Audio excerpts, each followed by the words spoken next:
students, last time we are discussing about the human brain. Now, how can these tissues are be protected? तो last time हमने ये बोला था कि human brain है, उसको प्रोटेक्ट कौन करता है? तो उसको क्रेनियम यानी कि स्कल जो होता है, ये स्कल उसको क्या करता है? प्रोटेक्ट करता है। यानी कि हम यहाँ पे लिख सकते हैं कि क्रेनियम है, ये क्रेनियम क्या करता है? उसको प्रोटेक्ट करता है। बट यहाँ पे ऑल्सो क्वेश्चन राइज होगा कि ये स्कल है तो ये कहाँ पे प्रेजेंट है? एंड वहाँ पे किस तरह का लिक्विड कोई भी प्रेजेंट है या नहीं है जो उसको प्रोटेक्ट करता है? तो उसके लिए दैट क्रेनियम तो प्रेजेंट होता है। क्रेनियम का सिंपल मीनिंग होता है स्कल। ये क्या करता है? तो ये ह्यूमन ब्रेन होता है, ये ह्यूमन ब्रेन को क्या करते हैं? उसके टिश्यूज को क्या करते हैं? प्रोटेक्ट करते हैं। अब यहाँ पे हम ये भी बोल सकते हैं कि ह्यूमन ब्रेन जो होता है ये बॉर्निंग बॉक्स, ये बॉर्निंग बॉक्स के अंदर होते हैं।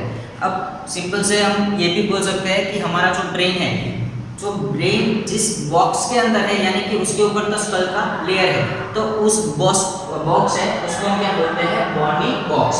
तो यहाँ पे बॉर्निंग होता है, उसका सिंपल मीनिंग है बॉन्ड। ओके, ऑल्सो ये बॉन्ड कहाँ पे फॉर्म होता है? तो ये बॉन्ड हमारे बोन्स के बीच में फॉर्म होते हैं। एंड बोन्स के बीच में जो बॉन्ड फॉर्म हुआ है वहां से क्या बनता है? तो ये बॉर्निंग बॉक्स से ये फॉर्म होते हैं। अब यहाँ पे ऑल्सो क्वेश्चन राइज होता है दैट ये बोन्स का जो कोई बॉक्स है उसको हम बॉर्निंग बॉक्स तो बोलते हैं, बट वहां पे कौन प्रेजेंट होता है? तो वहां पे कौन प्रेजेंट होता है? Fluid filled balloons. तो फ्लूइड फिल्ड बलून्स है, ये किस तरह की रिएक्शन को परफॉर्म करते हैं? ऑल्सो ये रिएक्शन परफॉर्म करते हैं तो उससे किस तरह से हमारा ब्रेन है ये प्रोटेक्ट होता है? तो simple that fluid filled balloons है, ये क्या करते हैं? तो ये फ्लूइड फिल्ड बलून्स क्या करते हैं? शॉक जो कोई भी आता है ह्यूमन ब्रेन के ऊपर, तो ये सडनली जो कोई भी शॉक आता है, ये शॉक को क्या करते हैं? एब्जॉर्ब कर लेते हैं। एंड ये फ्लूइड फिल्ड बलून शॉक को एब्जॉर्ब कर लेते हैं, तो उसकी वजह से हमारे ब्रेन में कोई भी डैमेजेस फॉर्म नहीं होती है। ऑल्सो वहाँ पे कोई पेन भी नहीं होता है। एंड ये पेन नहीं होता है, ऑल्सो यहाँ पे शॉक एब्जॉर्ब हो जाता है, उसकी वजह से ये प्रोटेक्ट भी होते हैं। तो सिंपल हम ये बोल सकते हैं दैट हमारा जो ब्रेन है, ये ब्रेन को कंप्लीटली प्रोटेक्ट कौन करता है? तो ये कंप्लीटली प्रोटेक्ट तो फ्लूइड फिल्ड बलून्स जो शॉक को एब्जॉर्ब करते थे ये करते हैं। बट ये कहाँ पे प्रेजेंट होता है? तो यहाँ फ्लूइड फिल्ड बलून्स है, ये हमारे बॉर्निंग बॉक्स के अंदर प्रेजेंट होते हैं। बॉर्निंग बॉक्स का मीनिंग क्या होता है? तो बॉर्निंग बॉक्स का सिंपल मीनिंग ये होता है दैट ये बॉर्निंग बॉक्स है वो कंप्लीट बोन से फॉर्म हुआ है। ऑल्सो ये बोन से फॉर्म हुआ है तो हम उसको स्कल भी बोल सकते हैं, एंड ये स्कल बोल सकते हैं तो हम उसको क्रेनियम भी बोल सकते हैं। इट मीन्स कि हमारा जो ब्रेन है ये इस तरह की रिएक्शन से प्रोटेक्ट होता है। अब वहाँ पे आप इन योर बुक देख सकते हो दैट नर्वस सिस्टम के थ्रू हमारे ब्रेन में कोई भी रिएक्शन परफॉर्म होती है तो ये मैसेज कैसे पास होता है? ये रिएक्शन है जो हमने ऑलरेडी हमारे फर्स्ट लेक्चर में देखी हुई थी। ऑल्सो वहाँ पे ऐसा भी आपको देखने में आएगा दैट आपका कोई भी ब्रेन में से आंसर निकलता है, तो ये ब्रेन में से जब भी आंसर निकलता है तो ये नर्वस सिस्टम थ्रू किस पाथ पे जाएगा ये आपको शो किया है। ऑल्सो हमारे बॉडी में बहुत ही सारे ऑर्गन्स है and each and every organs have a specific function. तो हमारे सभी ऑर्गन्स का कोई स्पेसिफिक फंक्शन होता है। सपोज हमारा हैंड है तो उसका कोई स्पेसिफिक फंक्शन होता है, आई है तो उसका कोई स्पेसिफिक फंक्शन होता है। तो ये सभी ऑर्गन्स है उसका स्पेसिफिक फंक्शन है। ये फंक्शंस को कौन मेंटेन करता है और वहाँ पे उस मैसेज को उसके फंक्शंस के जैसे कौन कन्वर्ट करता है? तो वहाँ पे प्रोटीन्स होते हैं। तो ये प्रोटीन्स क्या करते हैं? उस मैसेज को ट्रैवल करवाने में हमारी मदद करते हैं। ये थिंग थी। अब मेन थियरी है that immediate response to the stimulus. तो ये स्टिमुलस में आपको थोड़ी सी कंफ्यूजन होगी। ये स्टिमुलस क्या है? स्टिमुलस को हम ऐसे बोलते हैं that touch me not plant. उसको हम क्या बोलते हैं? That touch me not plant. Also हम टच मी नॉट प्लांट को क्या बोल सकते हैं? That chewing me plant. Also in science language हम उसको क्या बोलते हैं? Plant of mimosa. तो उसके तीन नेम्स है और उन तीनों नेम्स के वाइज आपको क्वेश्चंस भी पूछ सकते हैं। अब यहाँ पे आपको ये क्वेश्चन आएगा कि इमीडिएट रिस्पॉन्स की क्या ज़रूरत क्या है। तो मेनली हमारे ह्यूमन सिस्टम है कोई भी, ये ह्यूमन बॉडी के अंदर दो तरह की सिस्टम प्रेजेंट होती है। First of all PNS system present होती है एंड ऑल्सो सेकेंड वन कौन सी होती है, सीएनएस सिस्टम। तो PNS peripheral nerve system, CNS यानी कि सेंट्रल नर्व सिस्टम। तो हमारा बॉडी जो है ये कंप्लीटली मूवमेंट करता है और उसके ऊपर कोई भी एक्शंस होती है तो ये complete actions and the movements कौन फॉर्म करता है, तो ये सीएनएस है, ये फॉर्म करते हैं। ऑल्सो इन सीएनएस हम क्या बोलते हैं कि ह्यूमन ब्रेन जो होता है, ये ह्यूमन ब्रेन जो वर्क नहीं कर सकता है या तो उसके रिस्पॉन्स में बहुत ही ज़्यादा टाइम लगने वाला है तो उसके जगह पे स्पाइनल कॉर्ड है, ये भी उसके ऊपर रिएक्ट करता है। उसकी वजह से हमने human brain and spinal cord दोनों को किस सिस्टम में रखा हुआ था, सीएनएस यानी कि सेंट्रल नर्व सिस्टम। अब हमको ये पता है कि जो ब्रेन है और स्पाइनल कॉर्ड है ये हमारे बॉडी के मूवमेंट को ऑल्सो उसकी सभी तरह की रेगुलरिटीज को फॉर्म करते हैं। अब रिस्पॉन्स ये दोनों शो करते हैं तो ये ह्यूमन बॉडी के अंदर होता है। बट अब हमारे पास प्लांट्स है और कोई भी ट्रीज है उसके अंदर इमीडिएट रिस्पॉन्स फॉर्म होते हैं, यानी कि उनके अंदर तो नर्वस सिस्टम भी प्रेजेंट नहीं होती है, ऑल्सो उनके अंदर ह्यूमन ब्रेन और द स्पाइनल कॉर्ड भी प्रेजेंट नहीं होते। तो उसके अंदर इमीडिएट रिस्पॉन्स कैसे होता है, तो उस तरह की जो कोई रिएक्शन है ये हमारे मिमोसा प्लांट के थ्रू हमको देखने में आती है। तो first of all mimosa plant है उसमें रिएक्शन कैसे होती है, तो मिमोसा प्लांट है उसके लीव्स है ये डायरेक्टली ब्रांच से कनेक्टेड नहीं होते हैं, वहाँ पे ये ऐसे प्लांट्स लीव्स है ये इसके कनेक्टेड है। आपको यहाँ पे ये देख सकते हो ये पोर्शन है, ये पोर्शन में मेनली क्या फिलअप होता है, H2O यानी कि वाटर। अब यहाँ पे वाटर फिलअप है यानी कि जब भी आप यहाँ पे किसी भी जगह पे टच करते हो तो ये सभी पोर्शंस है, ये सभी पोर्शंस में से क्या होता है, ये सभी पोर्शंस में से पानी है, ये पानी निकल जाता है एंड ये पानी निकलने के बाद बाय ब्रांच ये कहाँ तक चला जाता है, स्टेम तक।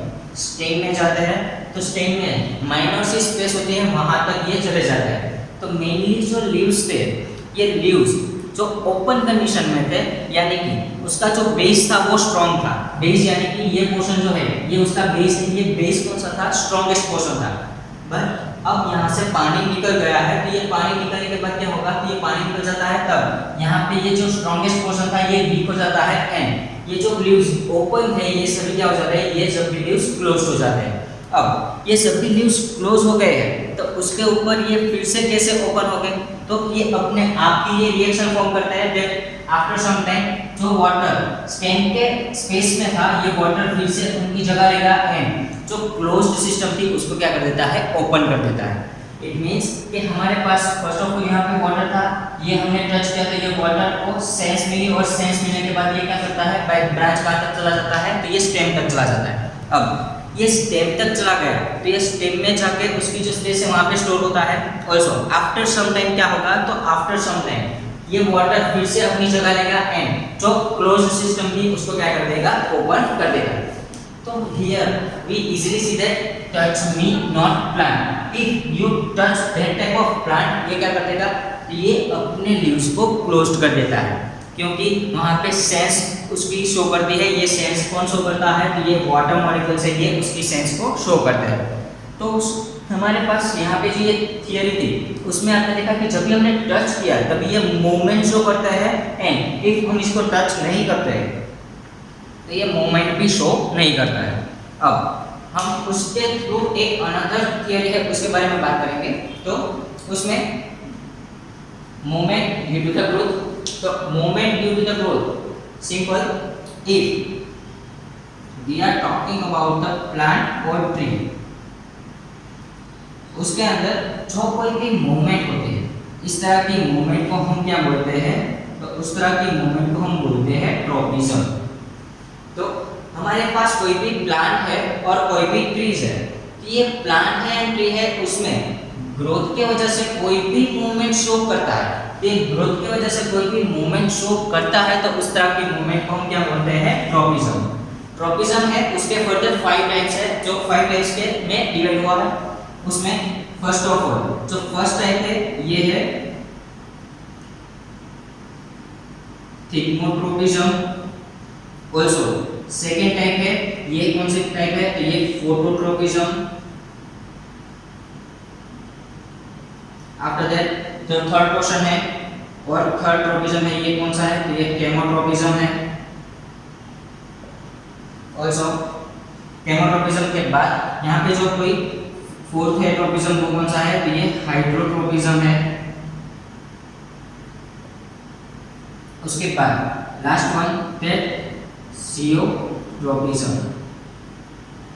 अब ये 5 टाइप है जिसमें मेनली क्या शो होता है, ट्रोपिज्म। ट्रोपिज्म का मीनिंग क्या होता था, ये प्लांट्स है और ट्रीज है, उसका ग्रोथ होता है, तब ये क्या करता है, मूवमेंट को शो करता है। तो ये मूवमेंट को शो करते हैं, उसको ट्रोपिज्म बोलते हैं। तो ये मूवमेंट और ट्रोपिज्म किसके कारण से होते हैं, किस रीजन से ये मूवमेंट को शो करते हैं, उस तरह की रिएक्शंस को हमने 5 टाइप्स में कन्वर्ट कर दिए हैं। अब फर्स्ट ऑफ ऑल जो हम बात करेंगे ये है थिग्मोट्रोपिज्म।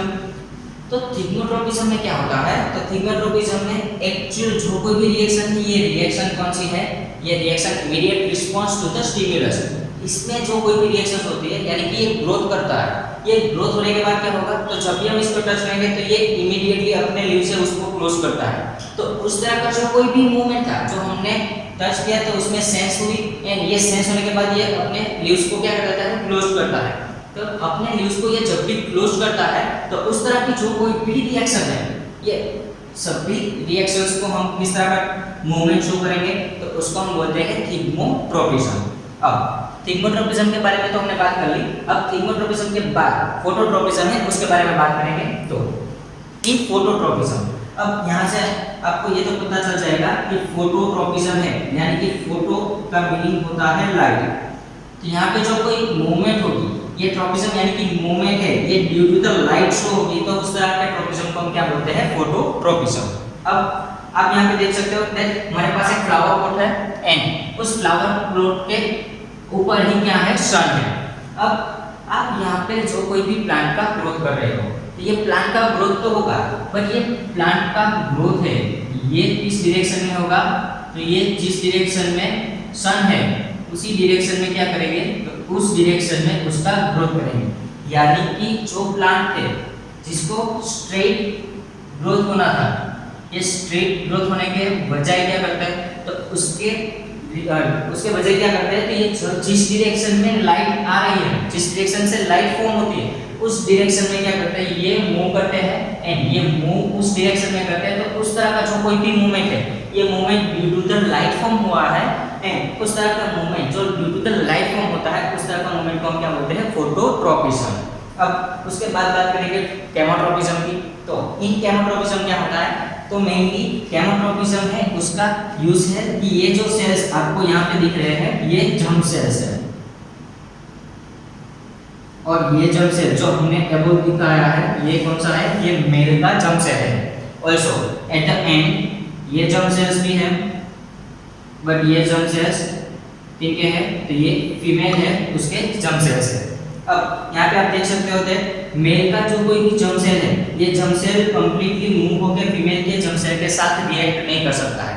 ऑल्सो वहाँ पे कोई भी सीड्स फ्रूट्स ये फॉर्म नहीं कर सकता है। बट जब भी हम इसके अंदर केमिकल को डालेंगे, तो उसके अंदर जब भी हम केमिकल को डालते हैं, तो वहाँ पे ये क्या करता है, तो ये कंप्लीटली वहाँ से मूव करते करते कहाँ तक चला जाता है, तो ये फीमेल के जर्म सेल तक चला जाता है, और वहाँ पे कोई भी सीड्स और फ्रूट्स है इसको फॉर्म करता है। तो यहाँ पे वो एबल नहीं था कि ये मूवमेंट को शो कर सके, बट जब भी हमने उसके अंदर केमिकल डाला, तो ये केमिकल डालते ही ये कंप्लीट मूवमेंट करके क्या करता है, तो ये इजीली फीमेल के जर्म सेल है उसके साथ चला जाता है, एंड वहाँ पे क्या फॉर्म करता है, सीड्स एंड फ्रूट्स को फॉर्म करता है। तो ये मूवमेंट तो होती है, बट ये मूवमेंट किस रीजन से होती है, तो ये मूवमेंट बाय द केमिकल हुई है। इसके लिए हम इसको क्या बोलते हैं, केमो, यानी कि क्या मीनिंग है उसका, तो केमिकल एंट्रोपिज्म यानी कि मूवमेंट। तो केमिकल के रीजन से यहाँ पे जो कोई भी मूवमेंट शो हुई है, उस तरह के मूवमेंट को हम क्या बोलते हैं, केमोट्रोपिज्म। अब the fourth portion of the tropism that hydrotropism.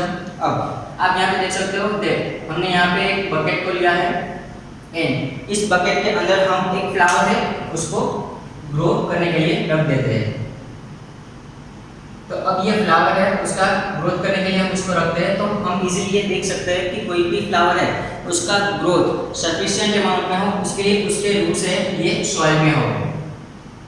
तो यहाँ पे जो है ये क्या है, ये सभी सॉइल के पोर्शंस है।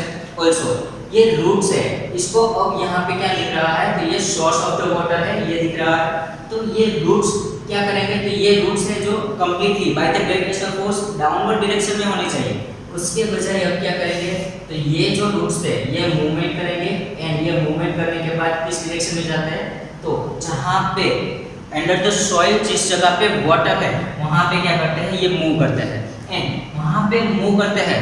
तो इस तरह के जो कोई भी ट्रोपिज्म है ये वाटर को अट्रैक्ट होने के बाद करते हैं, इसलिए हम इसको क्या बोलते हैं, हाइड्रोट्रोपिज्म। हाइड्रो का सिंपल मीनिंग क्या होता है, तो हाइड्रो का सिंपल मीनिंग होता है वाटर। तो मूवमेंट होता है बट ये वाटर की वजह से मूवमेंट हुआ है, तो उस तरह के कोई भी मूवमेंट को हम क्या बोलेंगे, हाइड्रोट्रोपिज्म। मेनली हाइड्रोट्रोपिज्म है ये कहाँ पे देखने में आता है, तो मेनली रूट्स होते हैं जो कोई भी प्लांट्स हैं, वो रूट्स में मेनली हमको ये हाइड्रोट्रोपिज्म के लिए देखने में आता है।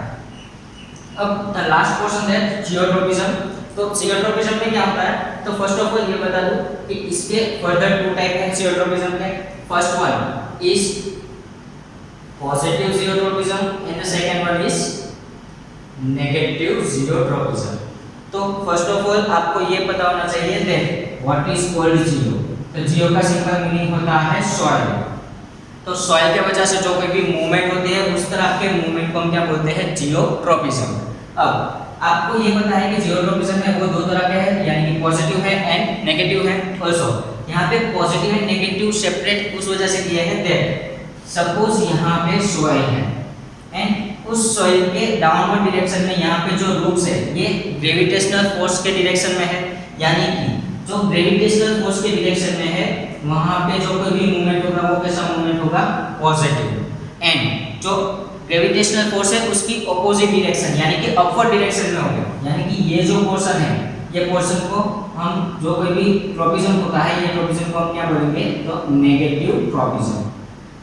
अब यहाँ पे जो मूवमेंट है, जब भी कोई प्लांट का ग्रोथ होता है तो बाय ग्रेविटेशनल फोर्स उसके रूट्स है ये डाउनवर्ड डायरेक्शन में मूव करते हैं एंड जो कोई भी फ्लावर्स है वो अपवर्ड डायरेक्शन में मूव करते हैं, यानी कि उनका जो कोई भी मूवमेंट ये डाउनवर्ड एंड अपवर्ड डायरेक्शन में होता है फ्रॉम द सॉइल, तो उसको हम क्या बोलते हैं, जो रूट्स है वो पॉजिटिव जियोट्रोपिज्म शो करते हैं एंड जो कोई भी फ्लावर्स और उसके प्लांट्स है ये क्या करते हैं, नेगेटिव ट्रोपिज्म, यानी कि वो अपवर्ड डायरेक्शन में है उसकी वजह से ये क्या करते हैं, तो ये ऑपोजिट और नेगेटिव ट्रोपिज्म शो करते हैं। तो मेनली ये टोटल 5 स्टेप्स है जिसके अंदर हम मूवमेंट इन द ग्रोथ को स्टडी कर सकते हैं।